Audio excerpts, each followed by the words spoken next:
আমরা সারা জীবন একটা তারপরের জন্য অপেক্ষা করি। পরীক্ষাটা শেষ হলে তারপর শান্তি, চাকরিটা পেলে তারপর জীবন শুরু। একটু গুছিয়ে নিলে তারপর নিজেকে সময় দেব। সব ঠিকঠাক হলে তারপর সুখী হব। এই তারপর একটা দিগন্ত রেখার মতো। যত এগোই ততই পিছিয়ে যায়। আমরা ভাবি একটা বিন্দুতে পৌঁছালে জীবনটা পুরোপুরি শুরু হবে। বলি তাই। আর তখনই আমরা নিঃশ্বাস নিতে পারবো। কিন্তু জীবনটা আসে অপেক্ষার ফাঁকেই ঘটে যায়।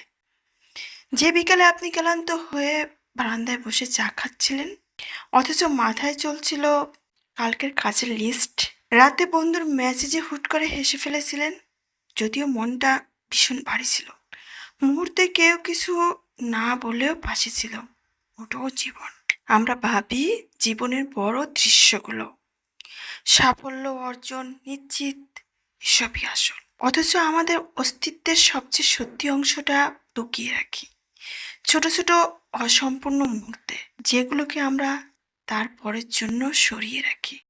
একদিন টের পাই তারপরের জন্য আমরা দৌড়াচ্ছিলাম, সেটা কখনো আসেনি। এসেছে অন্য কিছু। নতুন ব্যস্ততা, নতুন দুশ্চিন্তা, নতুন একটা তারপর। আর ততদিন সেই ছোট ছোট মুহূর্তগুলো, যেগুলো আসলেই আমাদের ছিল, ফুরিয়ে গেছে। জীবনটা কোনো গন্তব্য নয় যেখানে পৌঁছালে শুরু হবে। এটা সেই পথ, উপর দিয়ে হাঁটতে হাঁটতে আমরা ভাবি আর একটু পরে শুরু হবে। আমরা সারা জীবন একটা তারপরের জন্য অপেক্ষা করি।